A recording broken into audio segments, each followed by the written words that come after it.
અહીંયા એક શબ્દ આપેલો છે તમને મિસઅન્ડરસ્ટેન્ડિંગ, અને આ શબ્દના લેટરને તમારે અંગ્રેજી મૂળાક્ષરમાં ઉલટા ક્રમમાં ગોઠવવાના છે અને પછી કહેવાનું છે કે કેટલા લેટર્સ છે એમની સ્થિતિ બદલાઈ છે.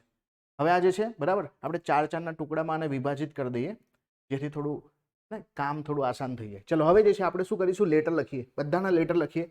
એમ જે છે તો આ 13 થશે, આ જે છે આઈ જે છે શું થઈ જશે 9 થઈ જશે, આ 19 છે, આ 21 છે, આ 14 છે, આ 4 છે, આ જે છે 5 થઈ જશે, આ છે 18 થઈ જશે, આ 19 થઈ જશે, આ જે છે 20 થઈ જશે. આ જે છે એ છે એટલે 1, આ જે છે 14, આ છે 4, આ છે 9, આ 14 છે, આ 7 છે અને આ જે છે 19 છે.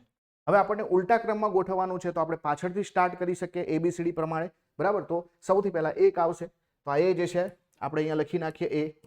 ચલો તો 1 જે છે આપણું કામ પૂરું. પછી 2 આવશે, 2 નથી, 3 નથી, 4 છે તો 4 જે છે ડી અહીંયા છે તો આપણે અહીંયા ડી લખીએ. પછી ફરીથી અહીંયા 4 છે તો ડી અહીંયા લખીએ. તો 4 પછી 5, 5નો એ જે છે અહીંયા લખીશું તો આ પણ જે છે આપણું પૂરું કામ. ચલો 5 પછી શું આવશે 6, 6 પછી 7, 7 આપણને દેખાય છે જી 7 છે અહીંયા. ચલો 7 પછી 8, 8 નથી, 9 છે, 9 બે વખત છે અહીંયા પણ છે, આ મને દેખાય છે, બીજું એક 9 અહીંયા પણ દેખાય છે તો આ જે છે આ અહીંયા લખીશું.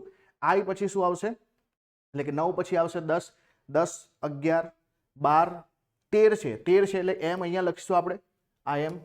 ત્યાર પછી 14 આવશે, 14 અહીંયા એક બે વખત છે તો અહીંયા એન લખીશું, અહીંયા એન લખીશું. ચલો તો 14 જે છે આ 1, 2 અને ત્રીજું અહીંયા પણ છે તો 14 અહીંયા પણ લખીશું એટલે એન અહીંયા લખીશું. 14 પછી શું આવશે 15, 15 નથી, 16 નથી, બરાબર, 17 નથી, 18 છે, 18 એટલે આર અહીંયા લખીશું આપણે. ત્યાર પછી 19 છે, 19 એક વખત અહીંયા છે એસ દેખાય છે, ત્યાર પછી અહીંયા પણ એસ દેખાય છે તો અહીંયા એસ આવશે અને ત્યાર પછી એસ અહીંયા પણ છે લાસ્ટમાં તો એસ અહીંયા પણ આવશે.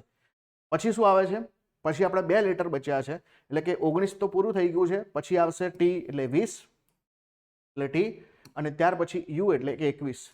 હવે જો અહીંયા યુ છે તો કેટલા લેટર એવા છે કે જેના સ્થાન બદલાયા નથી, તો આ એસ એવો છે કે જેનું સ્થાન નથી બદલાયું અને બીજા કોઈ પણ લેટર આપણને જોવા નથી મળતા, તો ફક્ત એક જ લેટર એવો છે કે જેનું સ્થાન જે છે બદલાયું નથી.